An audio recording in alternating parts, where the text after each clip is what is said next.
প্রণামটা কেন?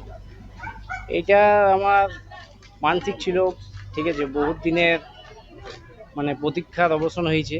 বারাবণীর যিনি বিধায়ক হয়েছেন অরিজিৎ রয়, তো বারাবণী যে সন্ত্রাসপূর্ণ জায়গা, সেখান থেকে আমরা কেউই আশা করিনি যে এইভাবে আমাদের এত সুন্দর জয় হবে।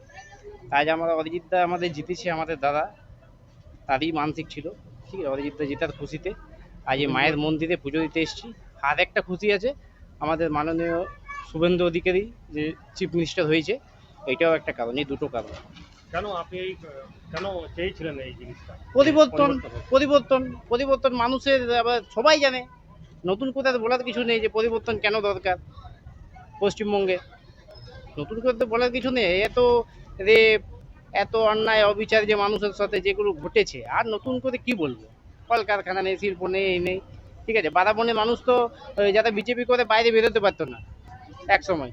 2021-এ ভোটের পর কত ছেলে যে বারাবণীতে ঘর ছাড়া ছিল তার কোনো ঠিক ছিল না। ঠিক আছে, তো সেইগুলো আমরা বিজেপি জেতার পর যে সেই সকল কিছু নেই। শান্তির পরিবেশ আজকে, এটাই আমরা চাই, আমরা শান্তি চাই। শুভেন্দু অধিকারী চিফ মিনিস্টারের জন্য করলেন? একদম। Suvendu Adhikari chief minister CM দেখার জন্য একটা স্বপ্ন ছিল আমাদের, যে শুভেন্দু অধিকারী আমাদের চিফ মিনিস্টার হবে। কি নাম আপনার? আমার নাম সমু ভান্ডারী, আমি আসানসোল দক্ষিণের